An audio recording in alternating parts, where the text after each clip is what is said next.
하나님을 우리가 찾으면 하나님께서 긍휼과 용서를 베풀어 주신다라고 이야기하고 있는 거예요. 그러니까 하나님을 찾아야 되는 정말 큰 이유 중에 하나가 하나님을 찾으면 긍휼과 용서를 베푸시는 분이기 때문에 그렇습니다. 7절에 이렇게 얘기하죠. 악인은 그 길을, 불의한 자는 그 생각을 버리고 여호와께 돌아오라. 그리하면 그가 긍휼히 여기시리라. 우리 하나님께로 나오라. 그가 널리 용서하시리라. 아멘. 그래서 하나님의 마음은 복수와 미움과 어떻게 보면 정죄와 심판이 가득한 그런 마음이 아닙니다. 그래서 하나님을 찾는 자들에게는 긍휼과 은혜를 베풀어 주시는 마음으로 가득 차 있다는 사실을 우리는 기억해야 합니다. 하나님 앞에 나와서 하나님 용서해 주세요. 지난 한 해 동안의 우리의 삶의 모습을 보면 하나님 우리가 잘못한 게 너무 많습니다. 그러니까 우리가 생각할 때 우리가 죄를 졌다는 것은 어떤 하나님의 법도를 또는 세상의 질서를 위반하거나 그 뜻을 우리가 어겼을 때라고 생각을 하지만 가만히 들어와서 하나님의 뜻을 생각하고 말씀을 들여다보면 우리가 너무나 많이 하나님 말씀을 어긴 것을 보게 돼요.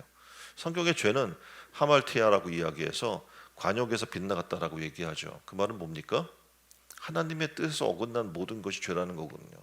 근데 우리는 죄의 개념이 평소에 그렇지 않아요. 그러니까 내가 특별히 뭐 살인을 하거나 범죄하거나 거짓말을 하거나 남의 걸 도적질하지 않았다면 난 죄가 없다고 생각하거든요. 근데 그거와 상관없어요. 하나님의 뜻을 어겼다면 어떡합니까? 죄인 거예요. 내가 말씀대로 사지 않았다면 죄인 거예요. 그렇죠? 내가 주님의 날을 지키지 않았다면, 주님의 것을 내가 주님의 것으로 인정하지 않았다면 그게 다 뭡니까? 죄예요. 말씀대로 내 이웃을 사랑하라고 했는데 사랑하지 않는다면 그것이 죄예요. 성경에 하나님의 뜻을 따르지 않은 수많은 것들이 죄인데 그 말씀에 비춰 나를 돌아보게 되면 우리는 너무나 많은 죄 가운데 살고 있는 것이죠. 그러면 이 죄의 문제를 어떻게 합니까? 이 죄 문제가 해결돼야 우리는 죄에서 자유로워야 하나님의 나라에 갈 수가 있잖아요. 죄의 문제가 해결되지 않으면 안 되잖아요. 그럼 어떡합니까? 그 죄를 하나님 앞에 내어놓아야 되고 그 십자가, 나를 위해 대신 십자가 달려 죽으신 그 십자가 앞에 나를 내려놔야 되거든요. 근데 그 삶을 우리가 살지 못했던 거예요. 한 해 동안 돌아보니까. 이 시간이 무슨 시간이에요? 나의 죄를 하나님 앞에 내려놓는 시간이에요. 그리고 하나님 앞에 용서를 구하는 시간이에요. 그리고 하나님, 내가 이렇게 잘못했지만 죄로 죽을 나지만 주 예수 그리스도를 이 땅에 보내주셔서 나를 주님의 피로 깨끗게 씻겨주신 것 내가 믿습니다.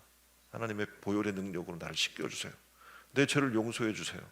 하나님 나를 긍휼히 여겨주세요 하고 주님 앞에 나와야 되는 거예요.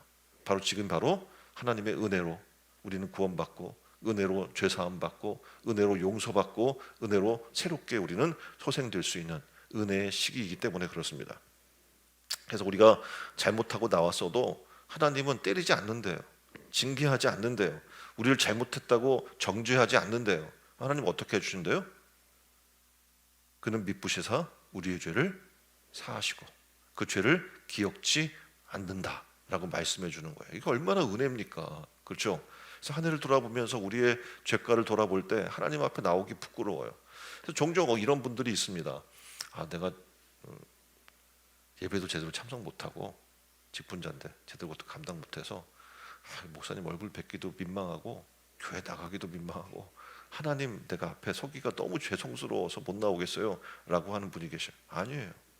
하나님은 긍휼이 많으시고 하나님 앞에 나와서 나의 죄가를 내려놓을 때 하나님은 용서해 주시는 분이라는 것을 기억하십시오.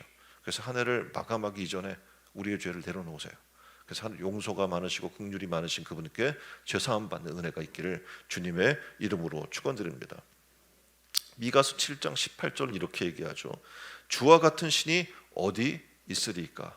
주께서는 죄악을 사유하시며 그 기업의 남은 자의 허물을 넘기시며 인애를 기뻐하심으로 노를 항상 품지 아니하시나이다. 이거 얼마나 은혜입니까? 하나님은 죄악을 용서하시고 허물을 덮어주시고 진노하시다가도 하나님 앞에 나와서 찾으면 노를 없애며 왔냐 탕자를 받아주시는 아버지처럼 내가 오기를 기다리노라 라고 안아주시는 그런 긍휼을 베푸시는 용서의 하나님이라는 거죠. 시편 69편 32절은 이렇게 이야기합니다. 하나님을 찾는 너희들아 너희의 마음을 소생케 할지어다. 우리가 하나님 앞에 나오지 못하는 부분은 죄 때문에 그렇기도 하고 또 죄의 문제로 인해서 우리가 상처받아요. 그렇죠. 죄가 있다는 것은 세상으로 많은 그런 죄의 문제로 상처받고 병들고 넘어져 있다는 얘기거든요. 근데 하나님 앞에 나오면 어떻게 해요? 그런 모든 문제를 회복시켜 준다는 거예요. 다시 소생케 된다는 거, 우리 영혼이. 하나님을 찾으면 우리의 죄악은 용서받고 하나님의 긍휼이 임해서 우리의 영혼이 소생되는 거예요. 우리 영이 다시 살아나는 거죠. 그럼 어떻게 됩니까? 영적 삶이 활발해지겠죠. 그래서 2022년을 마감하면서 우리가 해야 할 일은 바로 이 부분인 거예요. 우리의 영이 다시 회복돼야 돼요. 소생케 돼야 돼요. 그래야 어떡합니까? 2023년 새롭게 하나님의 사역을 감당할 수 있고, 새롭게 어떡합니까? 하나님 말씀하신 말씀대로 살아서 생명력 있는 영적 삶이 일어나게 될 줄 믿습니다.